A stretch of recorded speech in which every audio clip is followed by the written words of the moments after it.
أعوذ بالله من الشيطان الرجيم بسم الله الرحمن الرحيم. மௌத்துடைய அடையாளம் என்ன என்று பலர் விசாரிப்பார்கள். மௌத்துக்குள்ள அடையாளங்கள் இவை என்று சொல்பவர்களும் இருக்கிறார்கள். உலமாக்களை அணுகி ஒரு மனிதருக்கு மௌத்து நெருங்கிவிட்டது என்பதற்கு ஏதாவது அடையாளங்கள் சொல்லப்பட்டிருக்கின்றனவா என்று கேள்வி எழுப்பவர்களும் இருக்கிறார்கள். மௌத்துக்கு ஒரு அடையாளம் இருக்கிறது, மிக தெளிவான ஒரு அடையாளம் இருக்கிறது, ஒரு முடிவான அடையாளம் இருக்கிறது. அந்த அடையாளம் என்ன தெரியுமா? நாம் பிறந்திருப்பது. பிறப்புதான் மரணத்துக்கான அடையாளம். ஒருவர் பிறந்திருக்கிறார், அதுதான் அவர் மரணிக்க போகிறார் என்பதற்கு மிக தெளிவான அடையாளம். இதுவல்லாத மௌத்துக்குரிய வேறு அடையாளங்கள் எதுவும் இவராலும் அறுதியிட்டு உறுதியாக சொல்ல முடியாது. நம் அனைவருக்கும் மௌத்துடைய அடையாளங்கள் வெளிப்பட்ட வண்ணம் இருக்கின்றன.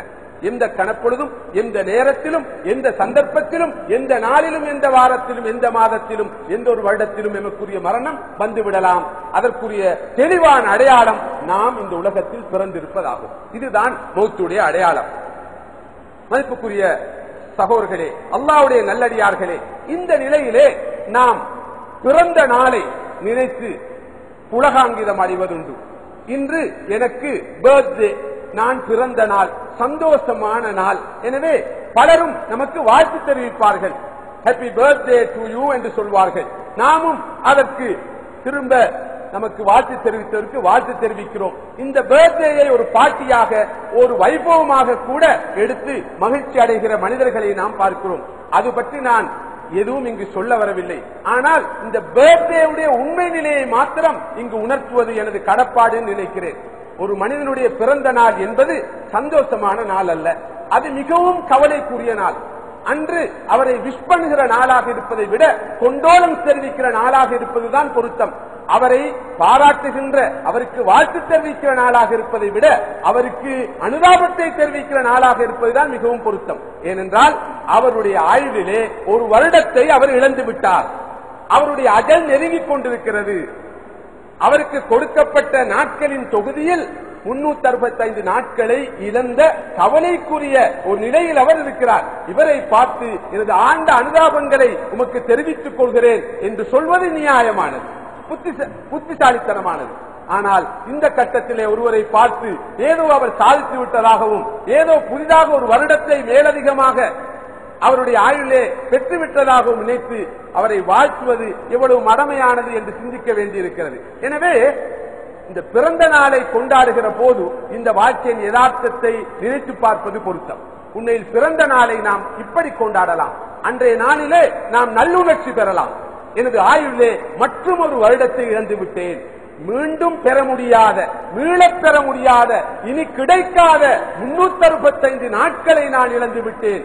எஞ்சி இருக்கிற, எனக்கு கிடைத்திருக்கிற அந்த நாட்களை, அந்த வாரங்களை, அந்த வருடங்களை உச்சநிலையில் நான் எப்படியெல்லாம் பயன்படுத்த வேண்டும் என்பது பற்றி சிந்திக்கின்ற, திட்டமிடுகிற ஒரு நாளாக அன்றைய நாள் அமையும் என்றிருந்தால் அது வரவேற்கத்தக்கது. மாற்றமாக கூத்தடித்து, கும்மாளம் அடித்து, முட்டாள்தனமாக கொண்டாடுகிற ஒரு நாளாக அந்த நாள் இருக்க முடியாது என்பது மாத்திரமல்ல, இஸ்லாமிய நோக்கிலே அவ்வாறு பிறந்த நாளை கொண்டாடுவதற்கு எந்த ஒரு பின்புலமும் கிடையாது என்ற உண்மையை நாம் புரிந்து கொள்ள வேண்டும். என்றால் முட்டாள்தனமான எந்த ஒரு வளமையையும், எந்த ஒரு மரபையும் இந்த மார்க்கம் சரி காணாது, அங்கீகரிக்காது.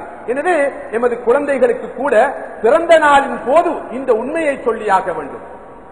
எனது மகனே, எனது மகளே, இப்போது உமக்கு 11 வயது, போன வருடம் 10 வயதாக இருந்தது. இப்போது உமது ஆயுளிலே, உமக்கு தரப்பட்ட அந்த ஆயுளிலே ஒரு வருடம் கழிந்து விட்டது. இந்த ஒரு வருடத்தில் நீர் என்ன சாதித்தீர்?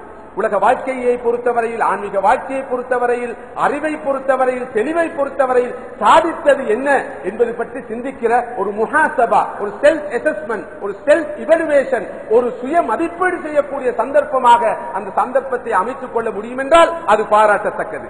அதுவல்லாமல் மெழுகுவர்த்தியை பற்ற வைத்து அணைப்பதோ அல்லது கேக்கை வெட்டி ஒருவருக்கொருவர் தீர்த்துக் கொள்வதோ மடமையானது, முட்டாள்தனமானது. அது அந்நிய கலாச்சாரம் என்று வர்ணிக்கப்படுவது எப்படி போனாலும் அறிவில்லாத அறிவிகளின் ஒரு செயற்பாடாகத்தான் அதை நாம் வர்ணிக்க முடியும்.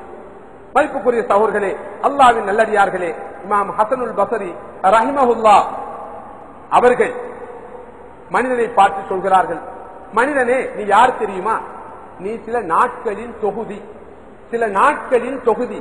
ஒவ்வொரு நாளும் கழிய கழிய உன்னிலே ஒவ்வொரு பகுதி அழிந்து அழிந்து உனக்குரிய நாட்கள் நிறைவு பெறுகிற போது நீயும் சென்று விடுவாய்.